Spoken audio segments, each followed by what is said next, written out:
Good morning, guys. We're going to review yesterday's lesson, which was decimals and fractions. We changed decimals into fractions, and then we did the opposite. We did fractions to decimals. So in order to do that, we need to review place value. So if I have my decimal, the place values on the right of the decimal is the tenths place, the hundredths place, and the thousandths place. So we need to make sure that we remember that or put it on a note card for our test and quiz because that will definitely help you be successful in this chapter. So if I were to give you this number and I asked you to change that into a fraction, all you have to say is say the number. I would say this number is 3/10. So all I would do is place a 3 over a 10. And in math, we always try to do simplest form. I would try to find a greatest common factor between 3 and 10, which I cannot. So that means that the answer is 3 over 10. So that was a pretty easy one because we didn't have to simplify or do anything like that. So let's challenge ourselves a little bit. So if I was to give you this number, and I asked you to change it into a fraction, the first thing I have to do is say the name of the number. This is 65 hundredths. So I'd put 65 over 100.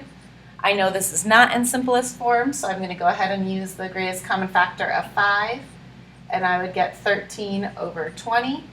Again, I would see if I can simplify 13 over 20, which I cannot. So to change 65 hundredths into a fraction, it would be 13 over 20. All right, so again, sort of easy. Let's go ahead and try one more, actually two more. So if I were to write this number for you, and I asked you to change that number into a fraction, I would say this is 425 thousandths. So I would write it like that. Obviously, definitely not in simplest form. So I'm going to go ahead and I'm going to divide by 5. Let's see, I'd get 85 over 200. Again, that's not in simplest form, so I'm going to go ahead and divide again by 5. So if I do that, let's see, I get 17 over 40, and I can't reduce that anymore. So to change 425 thousandths to a fraction, it would be 17 over 40. So that's the basis of it. But I do want to give you just one more. What happens if they give you a whole number? What happens if they give you the example of this number and they ask you to change that into a fraction?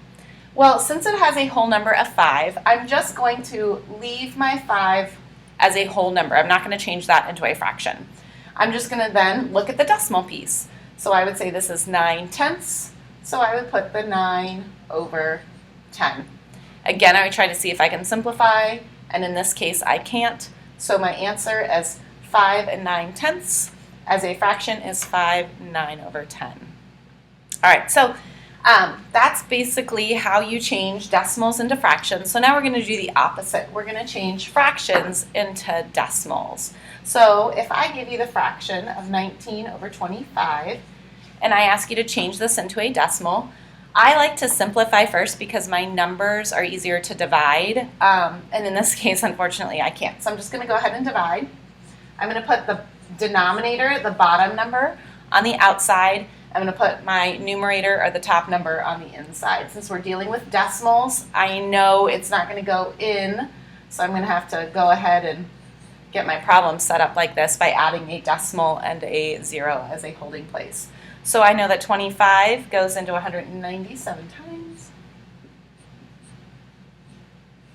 Go ahead and do my math. And that 25 goes into 156 times. So to change 19 over 25 and do a decimal is 76 hundredths. So basically, it's just long division in order to get your decimal. So let me give you another one. And let's do 311 over 500. So again, I'm just going to divide. My denominator goes on the outside. My numerator goes on the inside. I know I'm dealing with decimals, so I'm just going to go ahead and place that like that. So we know that it goes in 6 times because that's 3,000. I get 110, bring down my 0.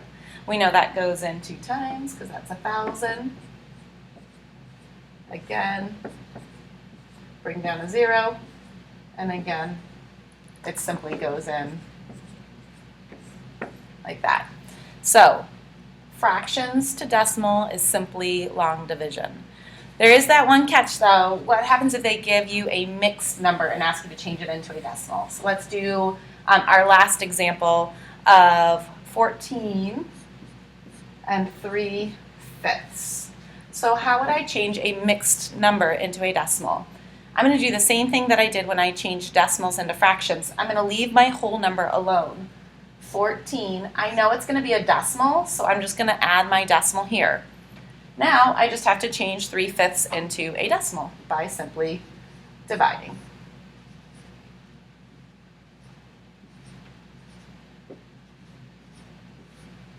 So since I know it's not 0, it's 14, I just have to place this number on the right of the decimal.